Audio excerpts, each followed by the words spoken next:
real quick video. Today is the 26th of April 2020.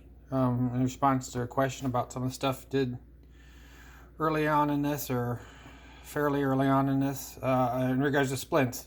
There's two types of splints. I had a couple variations. This is a pretzel splint.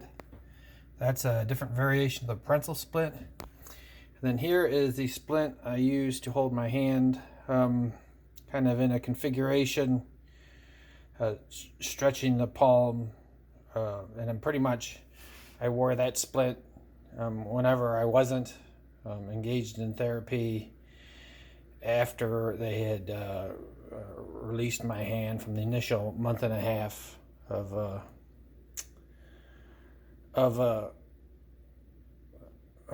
healing. So I didn't shred it. I'll try to make this quicker.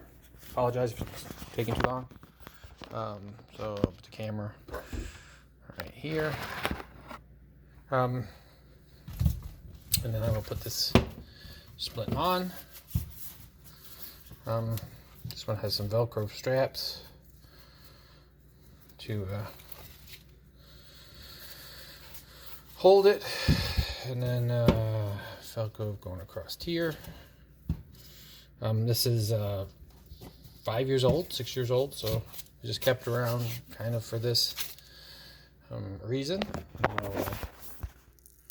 So what that's doing is it's holding my hand in that stretched position. This side view. This was thermoplastic formed on my hand. I think anybody using a commercial variant of this would want to be careful they weren't putting pressure or undue pressure on it. And then the other thing I would think would be a concern would be getting in it early on. To get in the splint before I did it, and I'll take this thing off. Before I would put the splint on, I would massage my hands, like 15 minutes of massage, a little warmth, and then put it in it, and then it would stretch, pull against my hand. It was uncomfortable, but I did it. The other variant of splint, I actually had two. This was a variation of a, it's been a while since I've had it on. It had a, this is a pretzel split, and what it was, I really liked it for was I could flex my fingers outstretched against it, and then they made this part again out of thermoplastic, trying to roll my thumb to facilitate opposition, and I think to position my thumb better. My thumb is not perfect. I don't pretend it is, but I can live with it. And I'm walking around doing this flexion or extension exercise, whatever. I really liked it, and I credit it with kind of helping me along in this whole thing.